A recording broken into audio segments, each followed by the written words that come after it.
Hello everyone, I'm Aditi Unyal from Exchange for Media, and today I'm joined by someone who is shaping the future of marketing both in India and globally. Please welcome Mr. Shubhranshu Singh, who is the Global CMO at Tata Motors Commercial Vehicles. Thank you, Aditi. Great to meet you. Yes. First of all, many congratulations to you on joining the inaugural board of Effie LIONS Foundation. How it feels to get so much of recognition on the global platform? Well, I'm delighted, obviously. It's a great privilege. You see, there is a context to this. As most people would know, the Effie's worldwide organization organized the Effie at a federated level leading up to the global Effies. Sure. And that was recognized to be the highest platform for marketing effectiveness. Okay. And then there is the Cannes Lions International Festival of Creativity, which happens every year in Cannes, which is the highest platform for creative excellence.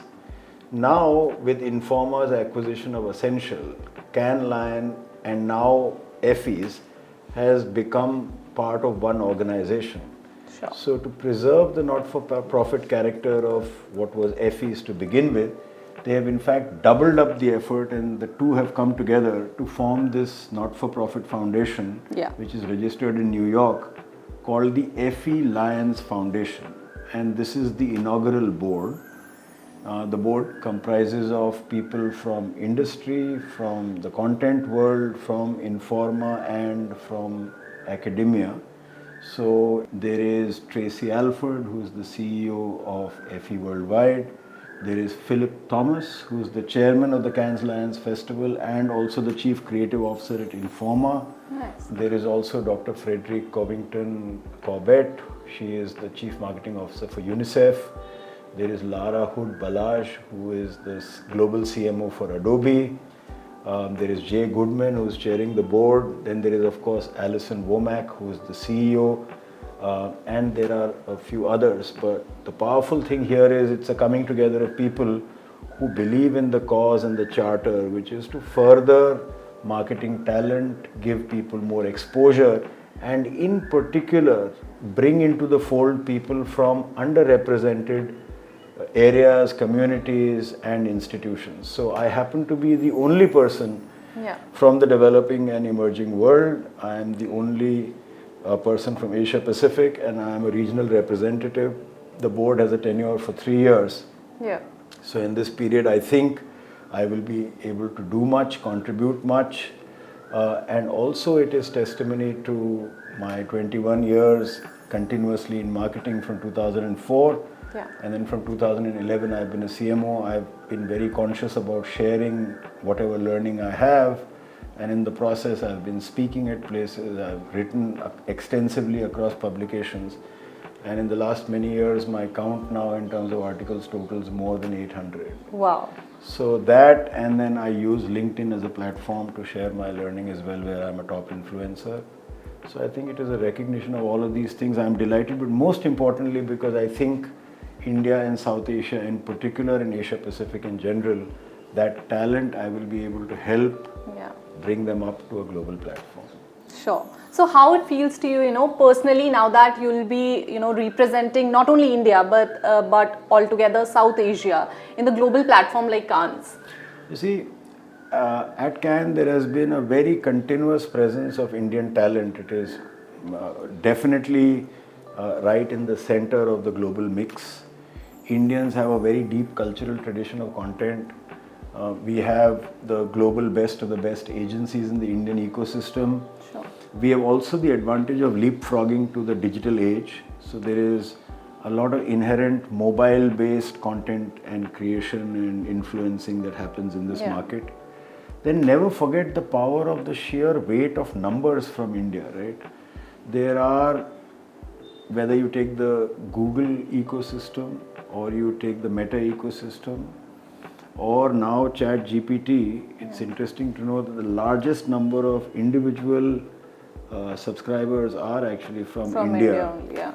And so what's happening is there is a big churn that's happening, and don't forget, if there are 5 billion smartphones on the planet, nearly 1 billion of them will eventually be in India. And everybody who has a cell phone is a walking, talking content house, production house, media agency, curator, influencer and consumer. Yeah. So you can imagine the scope, the scale and the quality of that output. It has been very visible at Cannes. In fact, every year we've been getting dozens of Cannes Lions in several categories. There are stalwarts from India who have made a mark, not the least of which is Piyush, Balki, Josie. So many of the advertising talents from India have made a mark at Cannes. But to me, the important piece is in the coming future, and that future is perhaps already here. Yeah. We will have the intersection of technology, data, and now artificial intelligence coming head to head with storytelling. Yeah. And we have to preserve best of both. We have Sure. to be more data relevant, we have to be more tech friendly, but at the same time we have to continue to create very unique Indian stories, Indian content and Indian brands globally. And if I can contribute, that is what I have done all my life. Yeah. It's great for the Indian brand ecosystem. So I'm thoroughly delighted. Yeah. So now that you'll be attending, board meetings at Cannes Lions Festival, so what is that thing which you are really looking forward to at this festival? The board is expected to meet at minimum twice. I am expected to serve on at least 2 committees. One meeting is every year scheduled to be at Cannes during the Lions Festival because everybody is expected to be there. And the other one will alternate between London or New York. As you know, New York is in many ways even now the global center of the advertising, brand building and marketing space. So it's again a great opportunity at that platform to discuss. But I think the big pillars for this is inclusion. The big pillar for this is bringing people up to speed in terms of what content is all about, what brand building is all about, how deeper associations can be built. And branding as a force for good, it's an important point that we miss. Branding is not only about commerciality, of course advertising is a commercial art, but the big challenges that the world faces today, polarization, gender inequality, loss of species, global warming, the need for sustainability, consumption with a soul, purpose with an edge, all of these things, the way people get to understand them well, the way corporations talk to each other, the way corporations talk to the consumers as a collective is through advertising. So if that narrative can be woven into advertising and marketing, it becomes a more powerful force for good, and that's what really gets me excited. Yes. So, Cannes Lions is an epicenter of creativity and innovation. So now that you will be, there, you will be representing India and South Asia for that matter. So, what do you think that the creativity of India and South Asia's creative voice evolving in these global conversation, how is it going to come out? Yeah, so as I mentioned, I think the fact that India is a powerhouse of creativity and content is well understood. I think there are 3 or 4 things where we need to run ahead of the change, not with the change or behind the change. The first is the centrality of the mobile phone. Today, everything is cloud capital, everything is on a lit screen. It needs to basically pivot around the content that can entice, cajole, convince on a mobile phone. Secondly, people have a nodding acknowledgement of MarTech, AdTech. I think it needs to go much deeper into every corporate system. And the third, of course, is artificial intelligence in the sense of large language models, but also the magic that, things like Stable Diffusion, Chat, GPT, Canva, etc. can do, powering people's creativity. So it's a force multiplier. And I think with this understanding and skill building, the work that will reach both the Effies as well as Cannes Lions will be that much more profound.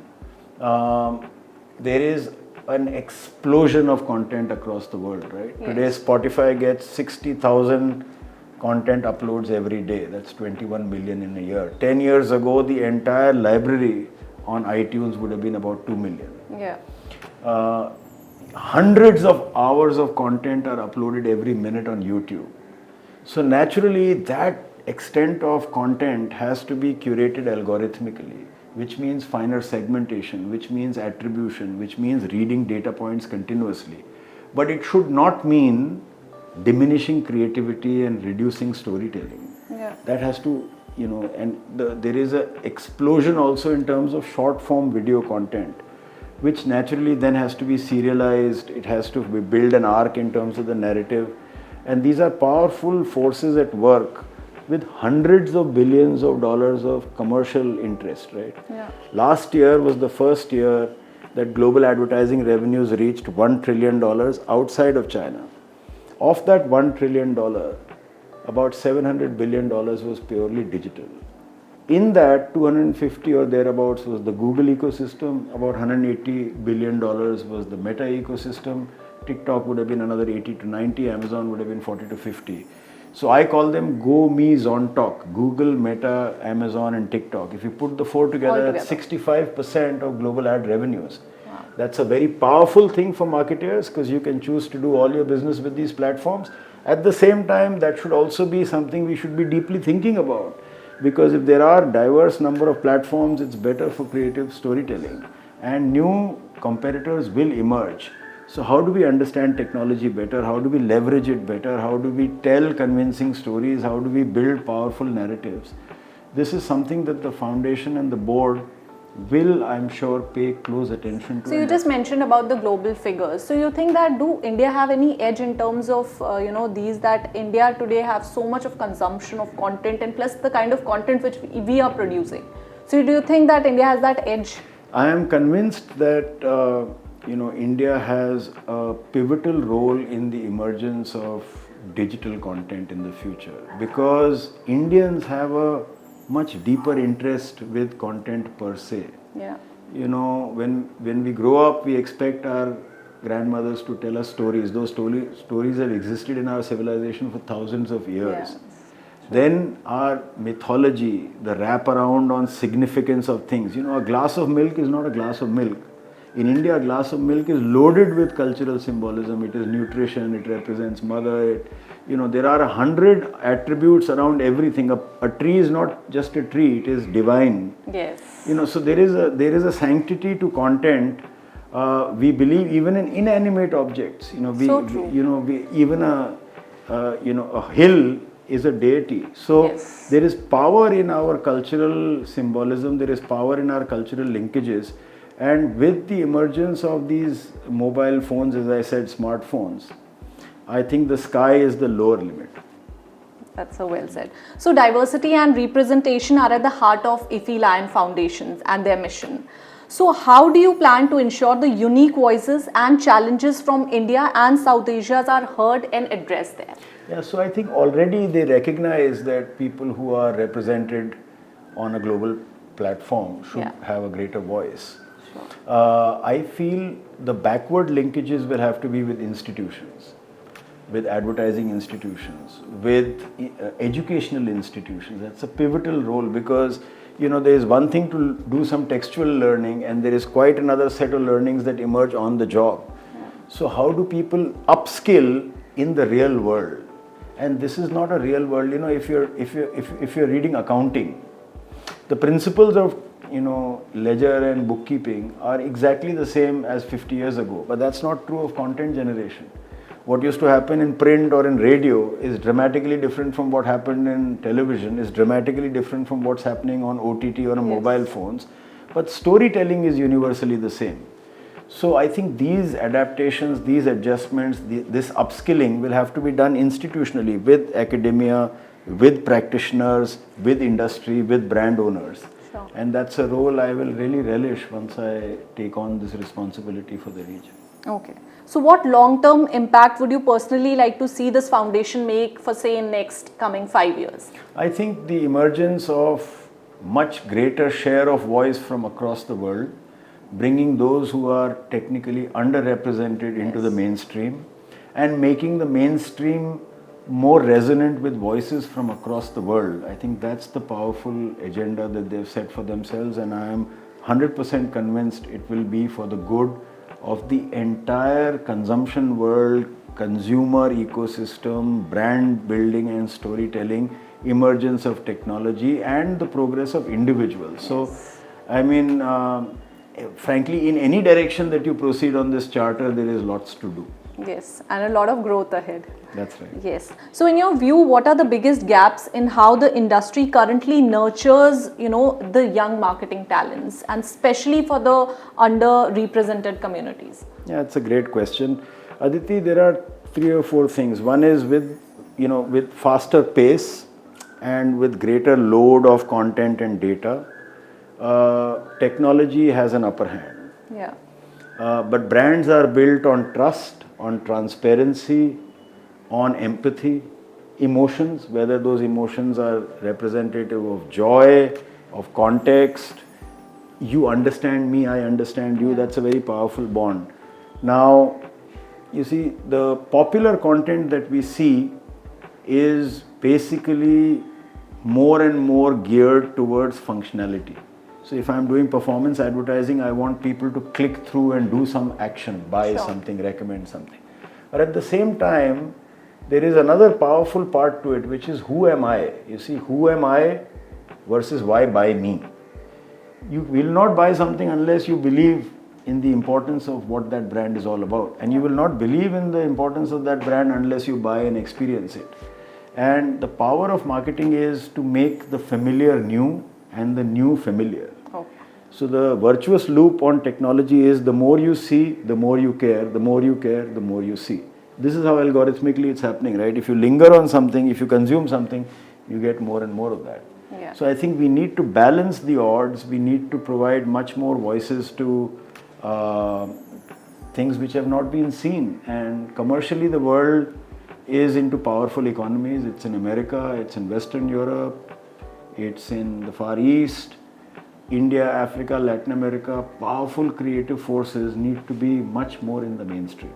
Sure. So next we have some quick fun questions. So if you ever had to give one piece of advice to the young Indian marketers, who somewhere down the lane aims to reach at Cannes Lion and winning there, what would be that one piece of advice you would like to give to the young marketers? So my advice to them would lean on Nike's tagline, which is just do it. Sure. You have to be bold, you have to be experimental. Do not think that only your work, your job defines you. There is a much larger world. It's like jumping into a swimming pool. If you dip your toes, it will always seem colder than it is. Once you jump in, you are comfortable in no time. So I think be bold, be experimentational, push the boundaries, and believe in yourself. Yeah, that's more important. So complete this sentence: at this year's Cannes Lion, I hope to begin a new chapter in my life, join the board of the Effie LIONS Foundation, and do great work for this ecosystem which has nurtured me all my working life. I'm sure it's going to be great for you, and we are really proud of it that somebody from India is representing whole India and South Asia, all of us at Cannes. So thank you so much for speaking to us today. Thank you very much, Aditi. Great to meet you. Yes.